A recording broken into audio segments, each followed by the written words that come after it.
And I was going to ask you, does your religion help you in everyday life, and how? Now, how did I get there? I am not a particularly religious person. I'm extremely fearful of God. Let me put it to you that way. I mean, I don't know how else to put it. I mean, I don't know if you believe what I just said to you. You know, like, I hedge my bets that there's a God up there. He created us and he's watching us.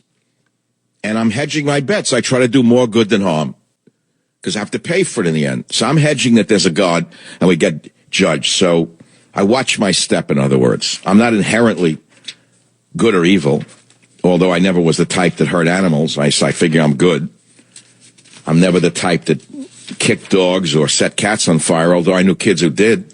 They all became lawyers or surgeons, one or the other.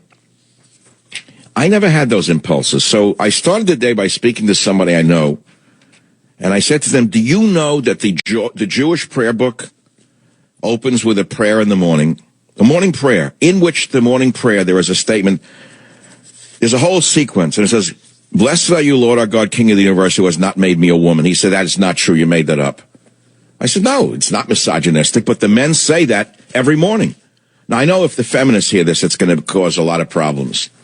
They're going to want to burn the Jewish prayer book. They have nothing to say about the Quran, where women are actually turned into slaves, where terrorism is actually encouraged in this whole second half of the Holy Bible that they use. Yeah, read about it. For those of you who actually don't know what you're talking about, their religious edicts tell them to conduct jihad against the entire world. But nevertheless, going back to the prayer book that the Jewish people use, especially Orthodox Jewish people, those, in other words, who may sound like Bernie Sanders but don't act like him. Think of Bernie Sanders with a beard and long sideburns, someone who actually believes in God instead of himself and his own madness. So in the morning, Jews get up in the morning and they offer thanks to God for restoring their soul within them. And then they say, God, thank you for giving us your commandments and commanding us to concerning the washing of the hands. So they wash their hands. That's a good idea. Most people don't know what heathens they are by not washing frequently. They think that they're not necessary. It's not necessary. But hygiene is the key to health, by the way. In all of my studies, in all of my years of studying health, do you know that hygiene is one of the number one issues in distinguishing between long life and health and anything else, meaning hygiene. So having said that, first thing the Jews do is wash their hands. I want you to hear the second part of the morning blessing, and then I'm going to get into politics. Believe me, everything is political. So just bear with me. If you'd rather hear about delegates and schmelegates, please, you're tuning into the wrong show. Turn into someone who knows nothing else except delegates and can read you chapter and verse about delegates. I'm not interested in delegates. I'm interested in God right now. So the second thing that Jews read, Orthodox Jews, is this: blessed are you, Lord our God, King of the universe, who has formed man in wisdom and created within him numerous orifices and cavities. It is revealed and known before the throne of your glory that if but one of them were to be blocked or one of them were to be opened, it would be impossible to exist even for a short while.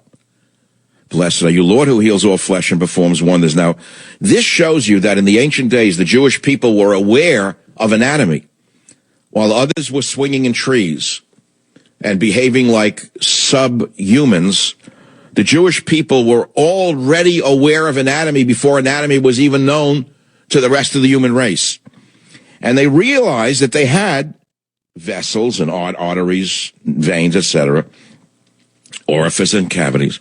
If one of them were to be blocked or one of them were to be open, it would be impossible to exist even for a short while. So when an Orthodox Jew reads this in the morning, what is he saying? He becomes super conscious of the fact that his life is temporal, it's transient, and that he owes his life to God. Do you understand what that prayer is? So then you read on. I'm not going to read any more of it. You read it for yourself. Blessed are you, Lord, our God, King of the universe, who has not made me a woman. So why would an Orthodox Jewish man thank God for not making him a woman? I don't know. You'll have to ask them. Don't ask me. But it's in the prayer book. So you can say, well, that's horrible. They should burn that out. I don't know. Talk to him about it. So that was one thing I was going to talk about. I was going to, Henry on WABC. You've taken the bait, Henry. What's the topic?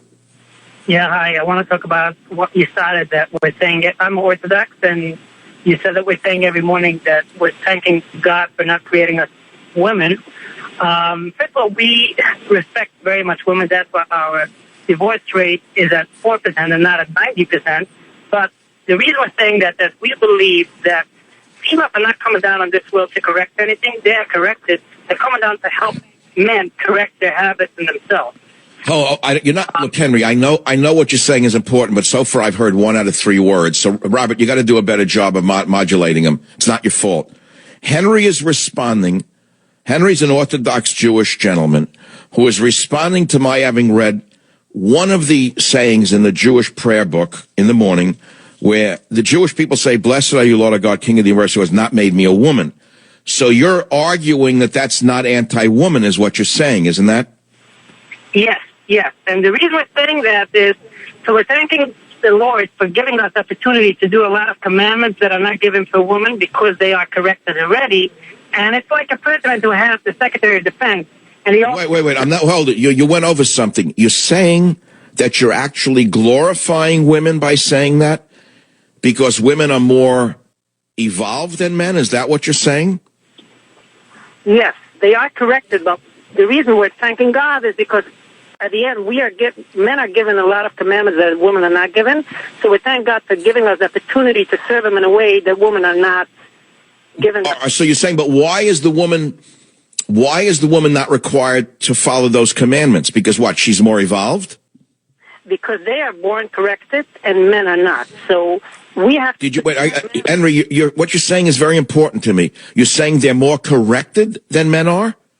Yes, it says that at first Adam was born, and God saw that he wasn't complete, meaning he has a lot of bad habits, so he created Eve to help him correct himself. That's why men have to always cherish women, and in a marriage, we have to give in a lot to the women because we have to change our bad habits and be nicer people. So that's why we've given a lot of commandments. So that's where the phrase "the better half" comes from.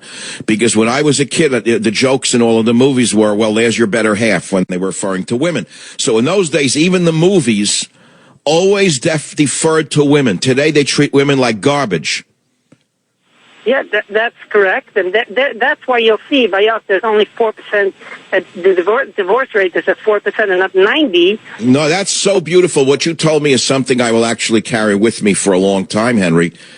People don't understand how important this is, what you just said. It's so easy to read that statement of "thank God for not making me a woman" and assume it is misogynistic, when in fact you have just told this entire audience of millions of people the opposite is true.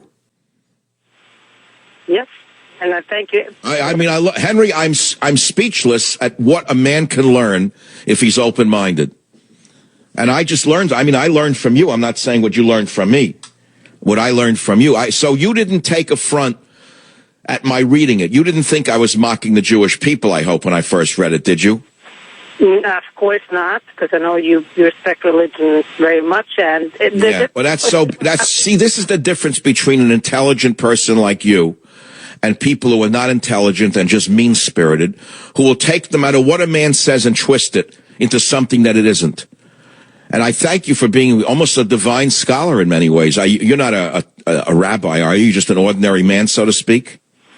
I'm a sales rep on the road, and I try to uplift people with spiritual things, but I'm not a rabbi at all. I just, I know what I'm doing, and I know what I'm saying. I'm not doing stuff just because I'm stupid. I know what I'm doing.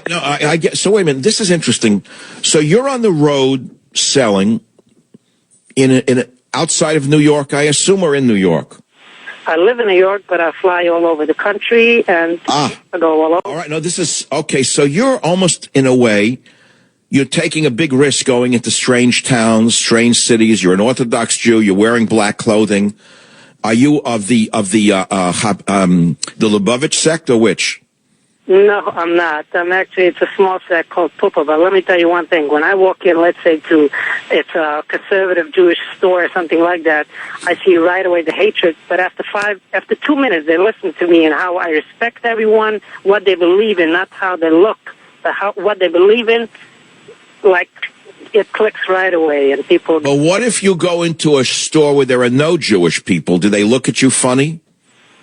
They might look, they start asking questions, and thanks God I know all the answers, I think, and I answered very nicely. I'm very respectful to anyone, and they like it. But when you talk to devout Christian people who are probably the most interesting and respectful of all the people you meet, are they usually very impressed with your knowledge? They are. We go into different stuff, and as long as people, even in politics, I always discuss politics because I love it, and I talk a lot about you. And people, as long as you respect everyone, even though you have, I think differently than they are, as long as I respect people and I explain my stuff, not screaming, just explaining it, people love it. And I got a lot of people to change to the Republican side. Not Republican, I'm more of a libertarian, but even Trump stuff. I change people all the time. Well, we could talk for a very long period of time because I would ask you questions about your travels in the sense that in a certain way, you are, you declare yourself to be an ordinary man. Here you are an ordinary salesman, like in the Christian religion, Jesus was a simple man. You're somewhat of a missionary of God in some ways, aren't you?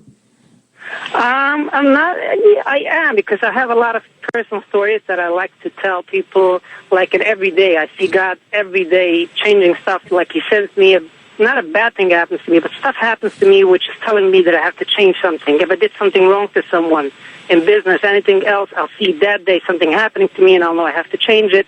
And I see miracles all the time, and it's regular stuff. I'm just an ordinary guy. I'm not like a rabbi, anything like that. And people get moved by it, and people like to listen to it. But I'm not a rabbi at all. I don't want to harp on the negative. You just moved me with what you just said because I sensed that before you said it. But I will ask you this. Have you encountered prejudice? And if so, where? If you can explain yourself, please. What have you, in your travels as a religious man, you don't dress like an ordinary American. I assume you wear some kind of religious clothing, right? Right. The answer is no, and I don't see anti-Semitism in America at all. People treat you how you treat them. When I walk around, I always give a smile to everyone. And I know a few words of not all languages, but I know a little Italian, Russian, Polish. I know a little of everything. And when you say hello to someone, you smile to them, they'll never be bad to you. They always smile back. And I love seeing people, and I love traveling. No one is bad to me. Not at all, no. Well, you have brought a warm feeling to my heart with this story, and I think you've touched an awful lot of people today, Henry. And I don't know what to say to you other than thank you. I don't know if you have children. Would they like a picture book about me and my dog, Teddy? They would love it. I got 4, but I want to tell you one thing. I'm going for Trump like crazy, and only because you're putting out a lot of ideas, but none of the politicians are picking it up. He's the only one who picked it up. That's why I'm backing him like crazy. If Cruz would picked it up, I would go for Cruz, but I think Trump is saying everything you are saying for the last few years. That's why I love Trump, and I want him to win, because he's going to take your ideas and implement them. Well, I didn't put these words in your mouth, but you certainly put these words out to the atmosphere for all to hear. So look, stay on the line, Henry. I'm going to send you a beautiful illustrated book that'll be out in a few weeks called Teddy and Me, and your children will just love it. And you'll see a lot of pictures of your talk show host, Michael Savage, in there. And there's almost no politics. It's just something else entirely. I needed a change of pace. Henry, bless you in all your travels. I'm not a religious person, but I'm extremely knowledgeable about the forces that operate in this universe. And I want to thank you for that call. Wow. I need to take a deep breath. I got to say this to my audience. Every once in a while, I get a call that's, what's the word I want to use? A game changer, as we say in American parlance. That call was a game changer. Do you know that? In that, the reverberations of what that man, that unknown man, unknown to us, unknown to you, what that man just said has affected an awful lot of people listening on their radios or on their iPhones or wherever they may be. It's going to make them think about their own behavior in ways we could never, ever understand. And what I'm trying to do here is put out a different vibe in a different direction to pick up different callers who are putting out a similar sensibility about the universe. And that's why I talked about Pope Francis and his encyclical from Amoris Laetitia on the beautiful love between husband and wife, and especially long-lasting marriages, which nobody talks about anymore. It's turned into a mockery because of our society, and I have to say that wherever it comes from, you go for it, right? We're also talking about, God, the other topics, which I don't want to mention right now, but I'll be back to talk about them with you on the Savage Nation.